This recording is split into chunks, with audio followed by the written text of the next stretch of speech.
As you may have seen in our recent videos on Irish whiskey, it's actually a very diverse spirit, but the more classic sort of light and smooth Irish style is perfect for cocktails. Irish whiskey provides a really grain-forward, biscuity backbone, but with plenty of bright citrus notes and no real jagged edges, and that means it plays very nicely with lots of other flavour combinations. Some of them very well known, and some of them quite surprising. So let's look at 3 very different Irish whiskey cocktails, and I might even let you in on a bartender's handshake at the end. And yes, I know we do have a lot of different handshakes, but it's just any excuse for a shot, really. Just a quick Patreon update before we get to making. We hope to do a lot more with our Patreon channel in the future, and we'll be offering lots of fun bonuses soon. But for the moment, we just want to say thanks to those who are really helping us keep putting out content for all of you. So thanks to Zachary, Paranoia Rodeo, Eric, Kevin, Omar, Paul, and Navni. First up is a personal favourite of mine.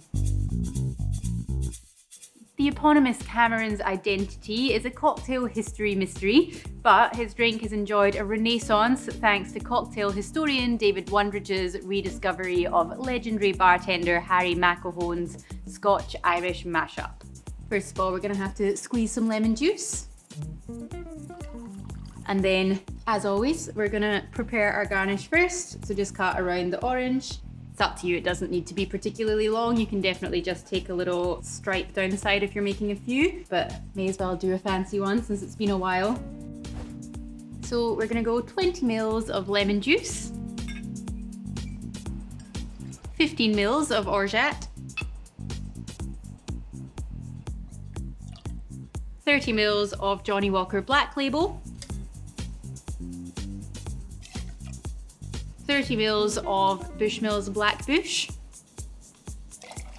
Then we're gonna fill the shaker tin with as much ice as you can fit in there. Pop your tins together. Make sure it's got a nice straight line down here and shake as hard as you can.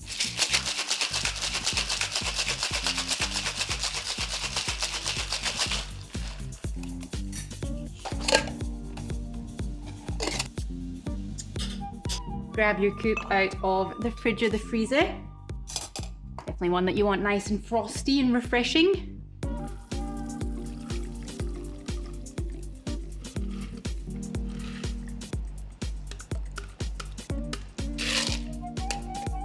Give your twist a sharp fold over the top of your drink so you get all of those lovely orange oils. And then you can just kind of wrap it round and pop it on the side of the glass.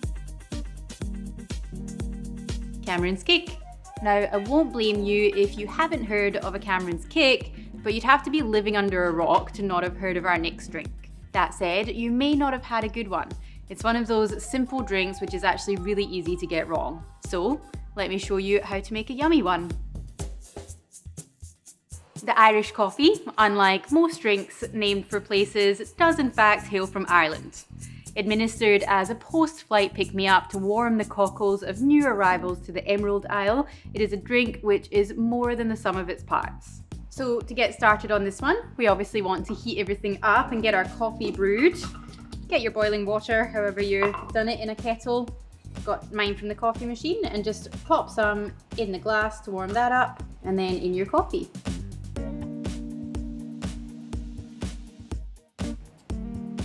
While that's all just sitting and getting nice and toasty, we're gonna then whip our cream. About 90 mils of cream. You obviously don't have to really measure it, because if you whip too much, it's not the end of the world.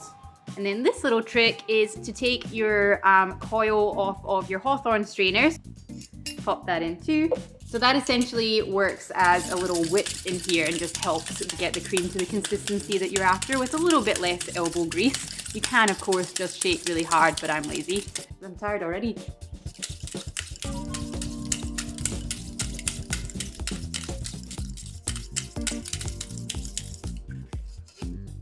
That's good. So you can sort of see it's pourable, but pretty thick now.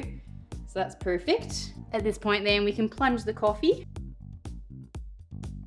Dump out your water. Coffee first, so to about halfway. You can always add a little bit more at the end if necessary. And then we go 45 mils of a nice malty and blended Irish whiskey. And 15 mils of your brown sugar syrup, or to taste. If you have a sweet tooth, then treat yourself. And we can give it all a little stir. And then we just want to pour the cream slowly over the back of the spoon.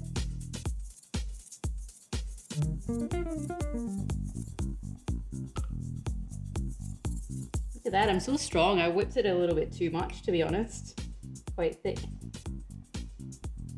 I'm always really glad when that actually works as well. Even after 10 years of bartending, I always get a little bit nervous that it's not going to stay separate. And you have a nice creamy head, Guinness looking Irish coffee there.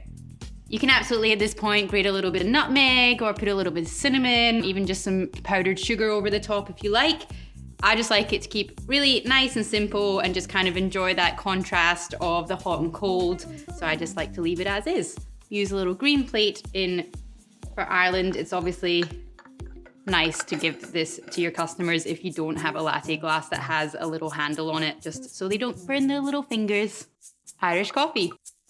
If the Irish coffee is always a guaranteed hit, this next cocktail is a little weirder. Chartreuse may not be the first thing that you'd reach for to pair with Irish whiskey, but if you think about it, we have monks to thank for both, so maybe there was a little bit of divine inspiration involved in this drink. I've tweaked the ratio from the original, as many others have before me, and this makes it a light and herbal Manhattan variation. As always, we're gonna get our twist ready first. Just gonna cut away from ourselves on the lemon. This one's a little bit knobbly.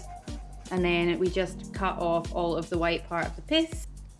You can absolutely leave it rustic. I'm just gonna trim this down a little bit for the gram. Now we're gonna start with 2 dashes of your orange bitters. I'm using Reagan's. They were quite small dashes, so we'll do an extra one. And then just a little 10 mils of green chartreuse, 20 mils of sweet vermouth. And then our hero of the drink, fill 60 mils of your hot still Irish whiskey, or Irish whiskey of some kind. Now we're gonna pack as much ice as we can fit in here to stir down on. Then we're gonna give it a little stir by just popping the back of your bar spoon against the inside of the mixing glass and sort of pushing the ice around so it's nice and smooth. Give it a little taste.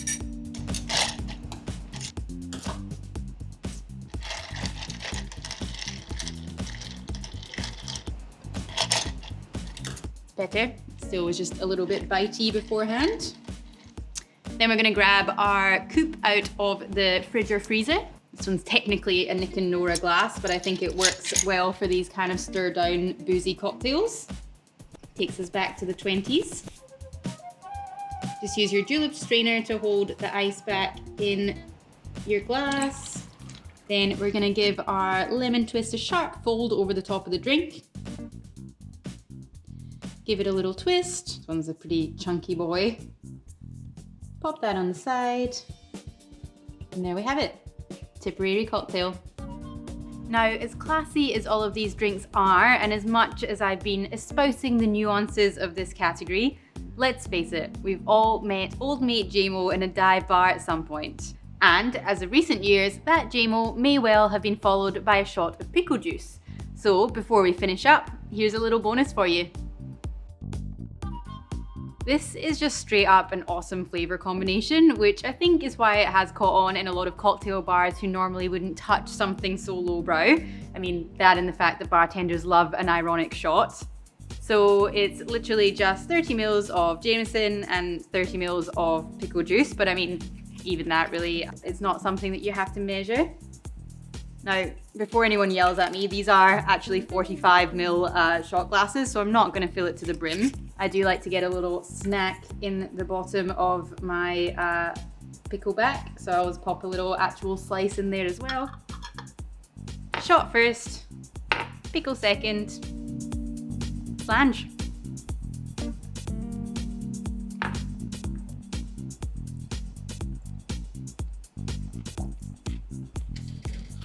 Delicious.